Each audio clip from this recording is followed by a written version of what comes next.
Hey guys, welcome back to my channel, and it's Debsy, and the place to be, it's Debsy. Bloop, bloop, that's me. Boop, Debsy. Okay, so I have on my headband because my hair looks terrible. Didn't put any makeup on. Surprise, surprise. And it is Monday. Nope, it is Tuesday. So it's Tuesday. That means last night I watched The Bachelor, and I'm going to get into it today. I'm going to graze over mostly everything because I was really thinking about whether I was going to even make this video because I was so mad. This is now the second week that I've gotten mad. I'm gonna tell you, I'm gonna come off right now and just say, I think Zach Shellcross is one of the worst bachelors. He's terrible. Let's just start off. They're on their journey to Estonia. So they're in Estonia. Greer has COVID. So she is gone. Now listen, I don't understand how Greer gets COVID. Gabby was the one that was sucking face with him last week, and she didn't get it, but Greer got it. So Greer is gone, and from the previews for next week, it looks like Greer comes back, which is kind of curious because when Logan got it last year, he was booted off the boat and he did not return, but Greer is going to be returning next week. So Charity got the one-on-one. Her one-on-one carried over from last week. Before Charity goes on her date, Zach shows up, pick her up. Kat pulls him aside for a discussion, which was weird. And then they talk a little bit. She kisses him. He has her lip gloss on his lips, and he comes back in, doesn't wipe his lips off or anything, and nobody likes that. Mostly nobody likes that. Gabby notices the lipstick, and Brooklyn is pretty pissed about that. Kat's talking to Brooklyn and says she hasn't seen him in a while, right? Just like everybody else, nobody else has seen him in a while because he had COVID. And she just had to see him. Kat says she feels attacked because the ladies brought it up, because Brooklyn brought it up and how she brought it up. She's just basically playing the victim, which is garbage. She wouldn't necessarily, and she talks to Ariel later, and Ariel was like, well, no one interrupted you before your one-on-one, so why did you do it with someone else? And then Kat says, well, the rules have changed. The rules changed when COVID was introduced. When he got COVID, everything changed. No, it did not. Nothing changed. Charity and Zach go and explore Estonia. He carries her through an obstacle race called, what's it called? Run around with your wife, or it's a wife carrying contest. It's pretty dumb. And then they had to drink some crummy, terrible, peppery drink while they put their hand on their head and put their foot up. Then they went to dinner and she got the rose. The group date card comes. Now, before the group date card comes, Jess is kind of getting in her mind about how she's one of the last people to not get a one-on-one. Date card comes, Jess is on the card, and it looks like Ariel gets the one-on-one. Before the date, Kat tries to talk about what happened because she doesn't want to ruin the group date. So immediately Brooklyn was like, well, of course you don't want to ruin a date that you're on. No, of course not. And Brooklyn says, I'm not going to walk on eggshells. That just is not going to be me. Kat says we can voice our opinions and have our emotions without hurting feelings. And Brooklyn then says the best line of the entire night, and she says, if your feelings are hurt, then if the shoe fits, lace that bitch up. That's all I'm saying. That was a great quote of the night. So group date comes up. They go to see an Estonian healing witch. They hold hands, you know, circling around the fire. And then they have to do something where they look through like the flame into Zach's dead eyes and into his old dead narcissistic eyes staring. And everybody's like, and the flame's like, and the flame's going, you know, all, and they're all. And then as soon as Jess goes and looks into it, then flame goes out because there's wind. That's how nature works, because it's wind. So that happens. And then at the end of the show, they show another, like an outtake, I guess, from them standing around the fire. And the witch is like, yell something, yell at the fire. And so people were yelling, I love love. And I love my mom. And she's like, I don't believe you. So then Zach yells out, I love Twix. I love Twix. Oh, this man is deep. And then Jess yells out, I love Taylor Swift. And then the fire like goes, boom. She says, well, I do. I love Taylor Swift. Good for you. I'd rather love Taylor Swift than scream out, I love Twix. I mean, sure, I love peanut butter cups, but I'm not going to stay around a fire in Estonia screaming, I love peanut butter cups. I love Twix. So we move into the night portion of the group date. So I think the final two here, no surprise to anybody. I think it's going to be definitely Katie and Gabby. That's who I think. You can just tell. Although for me, I don't know that I see a lot of chemistry between him and Gabby. I know everybody sees it. I just don't. Like, I see more of a connection between him and Katie. That's what I think. And I think if Gabby is not picked, I think Gabby's going to be the next Bachelorette. I mean, I wouldn't be upset about that. So everybody's talking to him. And then Zach pulls Gabby aside and wants to talk to her. This is where the ABC is losing me. Am I going to finish up the rest of the season? Yes, I will, because I'm in it now. But so he pulls her in, and right off the bat, he says, she's very mysterious, and Jess has left an impression on me. Okay, well, if she's left an impression on you, then you would give her a one-on-one. See, that's how it works in this show.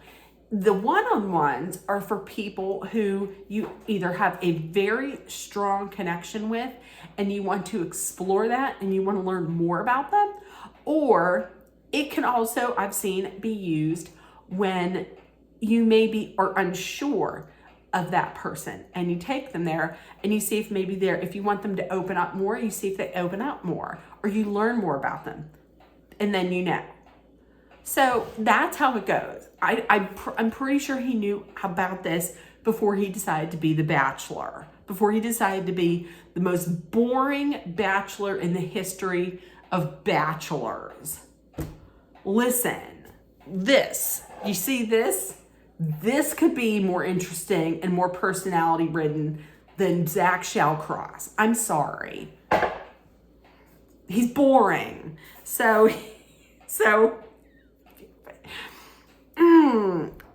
Okay, so just, it gets me so upset.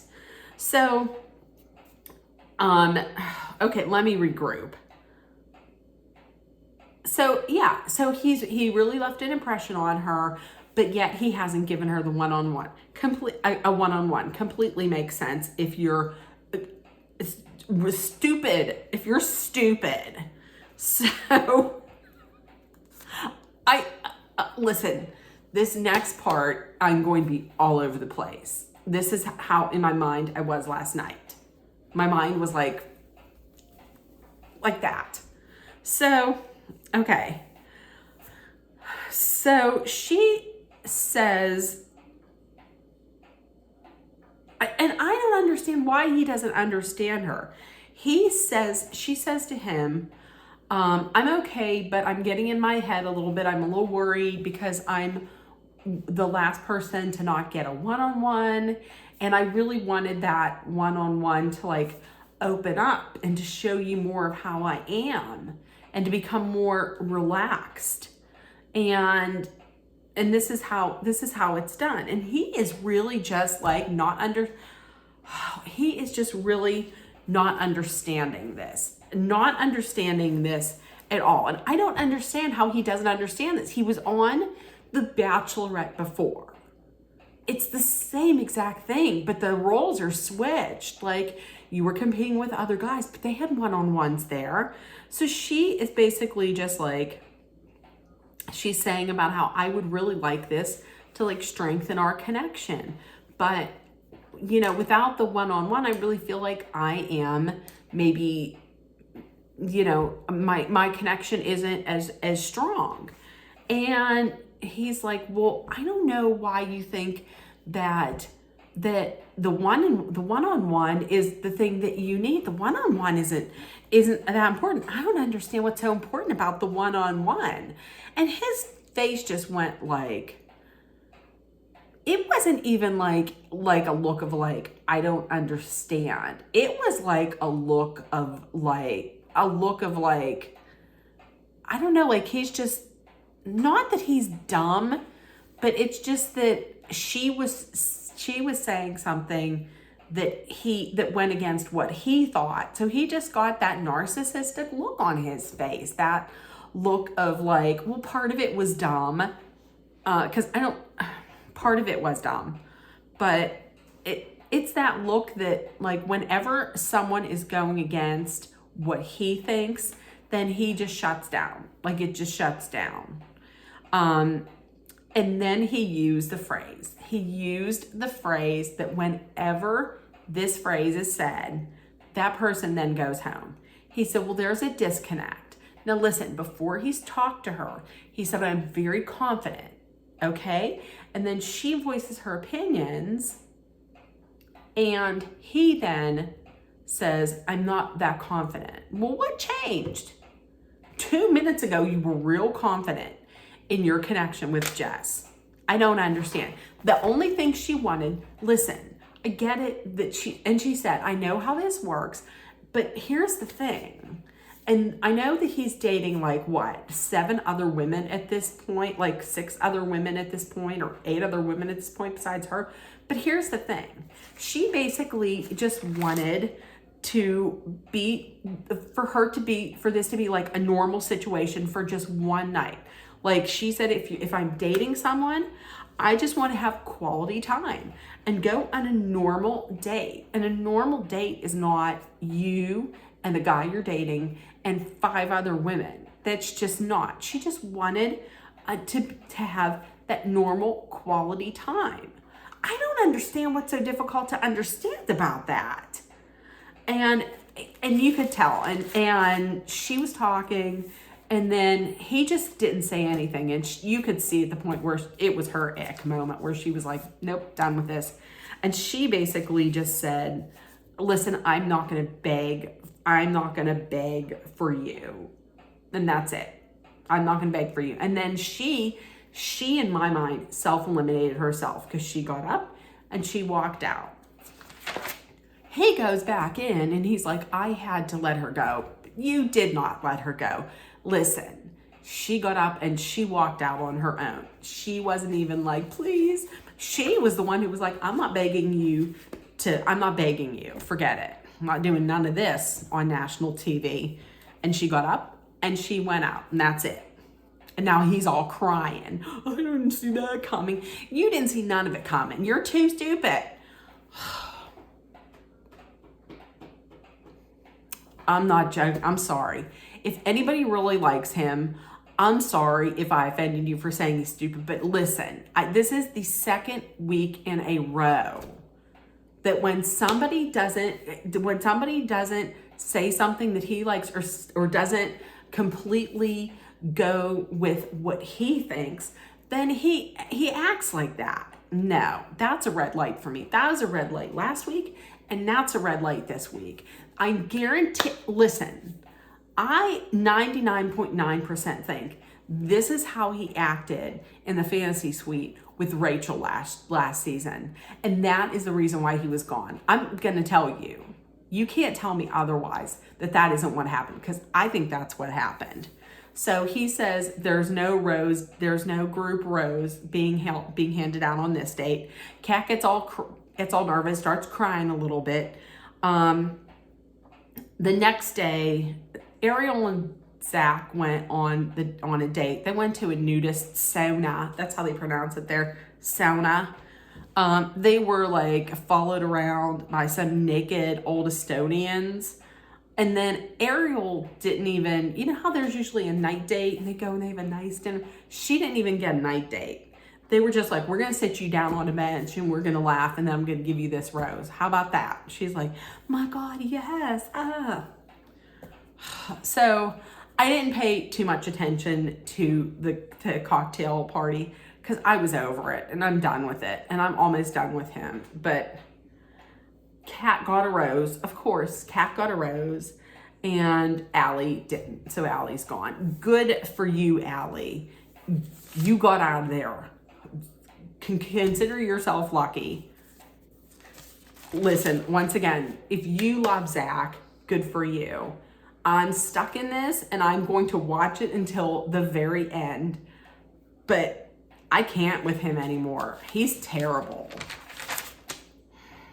So tell me, what did you think about it? I don't know. What did you think about it? Let me know in the comments. I'm getting ready to go and watch Real Housewives of New Jersey. And that's it. So with that being said, if nobody told you yet today, I love you. You are loved, seen, and heard. Please, please, please make sure that you put love, kindness, compassion, acceptance, hope, and positivity out there. Please spread kindness, acceptance, and love after I did that little rant. And please, if you're someplace where it's cold, please stay warm. Please stay safe. Please check on each other and take care of one another.